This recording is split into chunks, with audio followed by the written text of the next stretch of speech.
മലപ്പുറത്തും തെരുവുനായ ആക്രമണം. തെരുവുനായയുടെ ആക്രമണത്തിൽ 1 വയസ്സായ കുഞ്ഞിന് ഗുരുതര പരിക്കേറ്റു. മലപ്പുറം കോഡൂർ ചെമ്മങ്കടവ് സ്വദേശി റിയാസിന്റെ മകൾ ഇഷയെയാണ് തെരുവുനായ കടിച്ചു കീറിയത്. ഗുരുതരമായി പരിക്കേറ്റ കുഞ്ഞിനെ മഞ്ചേരി മെഡിക്കൽ കോളേജ് ആശുപത്രിയിൽ പ്രവേശിപ്പിച്ചു. സഹോദരങ്ങൾക്കൊപ്പം കളിച്ചുകൊണ്ടിരിക്കെ വീടിനകത്ത് കയറിയാണ് തെരുവുനായി 1 വയസ്സുകാരി ഇഷയെ ആക്രമിച്ചത്. വീടിനകത്ത് കടന്ന നായിയുടെ അക്രമത്തിൽ ഇഷയുടെ മുഖത്തിനും തലയ്ക്കും ഗുരുതര പരിക്കേറ്റു.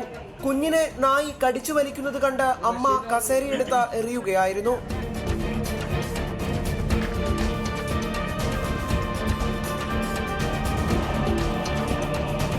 അടുക്കളയിൽ നിന്ന് വാതിൽ ഞാൻ ഡോറിങ്ങനെ കുറച്ച് തുറന്നു വെച്ചിരുന്നു. അതിൽ വന്നിക്കാണ്ട് കുട്ടിനെ കടിച്ചതാണ്. അവിടെ തുടച്ചിക്കാണ്ട് വന്നപ്പോൾ കുട്ടിനെ കടിച്ചു നിൽക്കണം ഞാൻ കണ്ടത്. അതിൽ പിന്നെ ഞാൻ നാട്ടിലേക്ക് പോയി. ഗുരുതര പരിക്കേറ്റ ഇഷയെ മഞ്ചേരി മെഡിക്കൽ കോളേജിലെ തീവ്രപരിചരണ വിഭാഗത്തിൽ പ്രവേശിപ്പിച്ചു. മാസങ്ങളായി പ്രദേശത്ത് തെരുവ് നായശല്യം രൂക്ഷമാണ്. പലതവണ നഗരസഭാ അധികൃതർക്കുൾപ്പെടെ പരാതി നൽകിയെങ്കിലും നടപടിയെടുത്തിരുന്നില്ല. പിഞ്ചുകുഞ്ഞിനെ തെരുവുനായി ആക്രമിച്ചതിന്റെ പശ്ചാത്തലത്തിൽ പ്രതിഷേധം വ്യാപകമായിരിക്കുകയാണ്. റിപ്പോർട്ടർ, മലപ്പുറം.